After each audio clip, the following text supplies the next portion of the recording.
Hello friends, welcome to my channel Pankaj SM CRPF. दोस्तों, हिंदी भाषा के कुछ तथ्य ऑब्जेक्टिव क्वेश्चंस यहाँ पर जो कि एग्ज़ाम के लिए काफ़ी इम्पोर्टेंट है। आप सभी के लिए 37 क्वेश्चंस हैं जो कि साथ रिवीजन करेंगे। रिवीजन करने से हमारे याद हो जाएगा, हमें इसके अलावा और अलग से बुक से नहीं पढ़ना होगा और हम रिवीजन कर लेंगे तो इनमें से एक दो क्वेश्चन हमें एग्ज़ाम में मिलता ही है। तो चलिए दोस्तों, शुरू करते हैं। हिंदी किस भाषा परिवार की भाषा है? तो यहाँ पर आंसर ही डायरेक्ट मैं आपको बताऊंगा, ताकि सबकॉन्शियस माइंड की वजह से यहाँ पर ऑप्शन बताने पर कंफ्यूजन पैदा हो जाता है। तो डायरेक्ट आंसर पर ही आएंगे ताकि आसानी से याद किया जा सके। हिंदी किस भाषा परिवार की भाषा है? तो इसका आंसर है भारूपीय परिवार की भाषा है। क्वेश्चन नंबर 2, भारत में सर्वाधिक बोले जाने वाली भाषा कौन सी है? तो यहाँ पर हिंदी सर्वाधिक बोले जाने वाली भाषा है, सभी को मालूम है। हिंदी भाषा का जन्म हुआ है, तो हिंदी भाषा का जन्म अपभ्रंश से हुआ है। पहली हिंदी की वीडियोस में आप जाकर देखेंगे तो ये मैंने पढ़ाया था। निम्नलिखित में से कौन सी बोली अथवा भाषा हिंदी के अंतर्गत नहीं आती है? तो तेलुगु हिंदी के अंतर्गत नहीं आती है क्योंकि ये साउथ की है। इधर आ जाते हैं। अधिकतर भारतीय भाषाओं का विकास, ये आपको लास्ट वीडियो में बताया है कि ब्राह्मी लिपि से हुआ है। हिंदी भाषा किस लिपि में लिखी जाती है? तो ये देवनागरी लिपि में लिखी जाती है। वर्तमान हिंदी का प्रचलित रूप है? तो खड़ी बोली वर्तमान हिंदी का प्रचलित रूप है कि देवनागरी लिपि है और प्रचलित रूप खड़ी बोली है। हिंदी भाषा की बोलियों के वर्गीकरण के आधार पर छत्तीसगढ़ पूर्व में है, तो यहाँ पे छत्तीसगढ़ी बोली पूर्वी हिंदी। क्वेश्चन नंबर इधर आ जाते हैं 6 पे। भारतवर्ष में हिंदी को आप किस वर्ग में रखेंगे? तो यहाँ पर राजभाषा में रखेंगे। ढूंढाई बोली है पूर्वी राजस्थान की। ब्रजभूली नाम से जानी जाती है पुरानी बांग्ला। सबसे पहले वीडियो में ये क्वेश्चन आया था वहाँ पे। निम्नलिखित में से कौन सी भाषा देवनागरी लिपि में लिखी जाती है? तो यहाँ पर मराठी देवनागरी लिपि में लिखी जाती है। ये ऊपर क्वेश्चन एक छूट गया है। हिंदी की विशिष्ट बोली ब्रज भाषा किस रूप में सबसे अधिक प्रसिद्ध है? तो इसका आंसर सब लोग जानते हैं, हम पढ़ते हैं, ब्रज भाषा काव्य भाषा। इधर निम्नलिखित में से कौन सी पश्चिमी हिंदी की बोली नहीं है? तो बघेली पश्चिमी हिंदी की बोली नहीं है क्योंकि ये पूर्वी हिंदी है।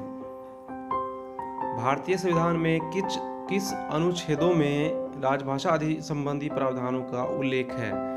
तो यह भाग 17 संविधान के 343 से 351 तक राजभाषा संबंधी प्रावधानों का उल्लेख है।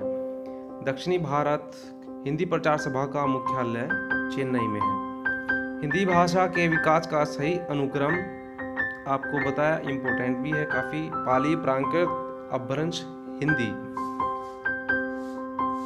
इसको अच्छे से याद कर लेंगे दोस्तों। संविधान के अनुच्छेद 351 में किस विषय का वर्णन है? तो संविधान के अनुच्छेद 351 काफ़ी इम्पोर्टेंट है, आपको बताया था कि हिंदी के विकास के लिए निर्देश। क्वेश्चन नंबर 21, ब्रज भाषा है ब्रज भाषा पश्चिमी हिंदी। मगही किस उपभाषा की बोली है? तो मगही बिहार में बोली जाती है, उपभाषा की बोली है। तो निम्नलिखित में से क्वेश्चन नंबर 9 पे दोस्तों, देवनागरी लिपि में लिखी जाती है मराठी, आपको बताया था। क्वेश्चन नंबर 10 इतना इम्पोर्टेंट नहीं है। क्वेश्चन नंबर 11, निम्नलिखित में से कौन सी भाषा संस्कृत भाषा की अपभ्रंश है? तो संस्कृत भाषा की अपभ्रंश पाली है।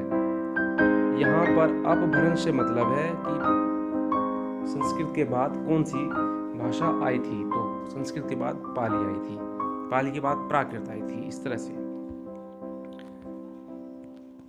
क्वेश्चन नंबर 23, हिंदी खड़ी बोली किस अपभ्रंश से विकसित हुई है? तो हिंदी खड़ी बोली शौरसेनी से विकसित हुई है। भाषा के आधार पर भारतीय राज्यों की पुनर्संरचना की गई है। तो भाषा के आधार पर सन 1954 में भारतीय राज्यों की पुनर्संरचना की गई। भाषाई आधार पर सर्वप्रथम किस राज्य का गठन हुआ? भाषाई आधार पर सर्वप्रथम आंध्र प्रदेश राज्य का गठन हुआ। बघेली बोली का संबंध किस भाषा से है? तो यह बघेली पूर्वी हिंदी से है। तरफ आ जाते हैं क्वेश्चन नंबर 30 पर। हिंदी की आदि जननी है, तो हिंदी की आदि जननी संस्कृत है।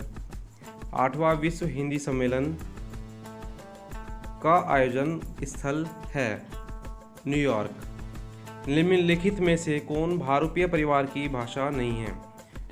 तो यहाँ पर मलयालम भारूपीय परिवार की भाषा नहीं है। हिंदी दिवस इस दिन मनाया जाता है 14 सितंबर।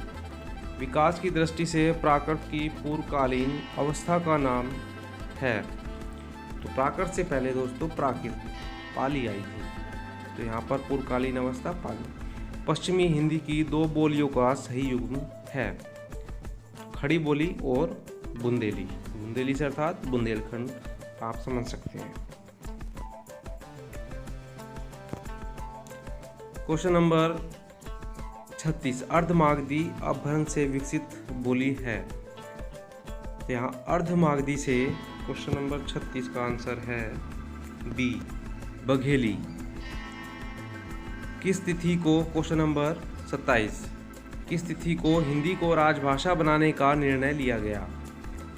तो सन 14 सितंबर 1949 को हिंदी को राजभाषा बनाने का निर्णय लिया गया। वर्ष 1955 ईस्वी में गठित प्रथम राजभाषा आयोग के अध्यक्ष थे, इसका ए ऑप्शन सही है, बीजी खेर। क्वेश्चन नंबर 29 भारतीय संविधान की 8वीं अनुसूची में शामिल भाषाओं की संख्या है, तो इसका आंसर है डी 22। तो दोस्तों आपने ये क्वेश्चंस पढ़े, आप इसका एक बार और रिवीजन कर लें ताकि आपको याद हो जाए, और निश्चित तौर पर आपको ये बहुत ही ज़्यादा फ़ायदेमंद होगा। अभी मिलेंगे हम नए चैप्टर में